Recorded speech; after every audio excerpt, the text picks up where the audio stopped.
Bonjour, aujourd'hui j'aimerais vous présenter la méthode de compostage que j'utilise depuis 3 ans. J'utilise deux réceptacles. Celui de gauche, le compost d'une année, qui va rester ici encore une année, avant de pouvoir être utilisé sur les fruitiers et les plantes. Puis à droite, le receveur des déchets de cuisine et de toilettes secs de l'année en cours. Le toilette sec, il est composé juste de sure de bois, d'urine, d'excréments et un petit peu de papier toilette. J'installe 1 litre déchets verts comme première couche avant de verser le reste.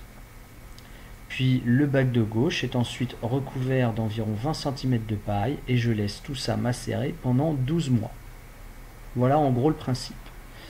Et le résultat, après une année d'attente, eh bien les 20 cm de paille, il n'y en a plus que 10, même pas. Et le compost, eh bien, il est légèrement tiède. Il est bien gras, il sent la terre fraîche de la forêt, c'est agréable au toucher. Et puis bon, bien sûr, on voit pas mal de décomposeurs dedans, des fourmis se balader, des mille-pattes, ça vit beaucoup, il y a des escargots, des limaces, des araignées, des vers de terre bien sûr, et puis tous les micro-organismes qu'on ne voit pas et qui travaillent pour nous. Bref, ce compost est prêt à être utilisé sur les fruitiers et le potager sans risque de contamination. Merci la nature. Puis j'ai vu aussi ce petit ver blanc qui n'est pas le hanneton comme on pourrait croire, qui mange les racines de nos plantes, mais la larve de la cétoine dorée qui aide, elle, à la fabrication de l'humus. C'est un décomposeur. Et il a une petite tête et un gros abdomen, à l'inverse de la larve du hanneton. Donc c'est plutôt un signe de bonne santé du compost que d'avoir cette cétoine dorée.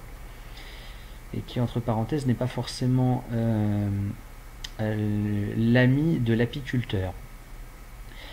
Alors, le principe de ce compost, c'est un bac à droite qui reçoit les déchets. J'évite par contre la viande et le poisson. Mes toilettes secs et de temps en temps de l'herbe fraîche. Aussi un peu de déchets de cuisine.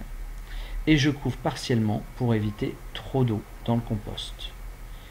Il me faut à peu près une année pour le remplir sur 1 mètre de haut. Là, on voit environ 10 mois de compost. Une fois écoulé, je transfère tout à gauche en prenant le soin de mettre la couche du haut en bas et la couche du bas en haut, de telle sorte que la couche supérieure est la plus dégradée. Le compost ensuite est à même la terre pour faciliter le travail des micro et des macro-organismes. Pas de dalle bien sûr ou hors sol. En fait, quand j'ai voulu me lancer, j'ai lu, j'ai écouté, j'ai regardé, j'ai entendu de tout sur internet, entre autres.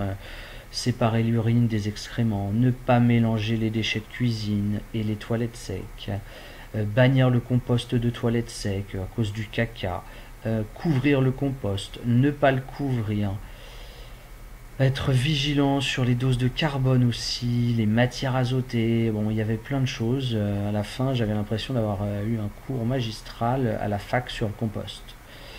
Alors,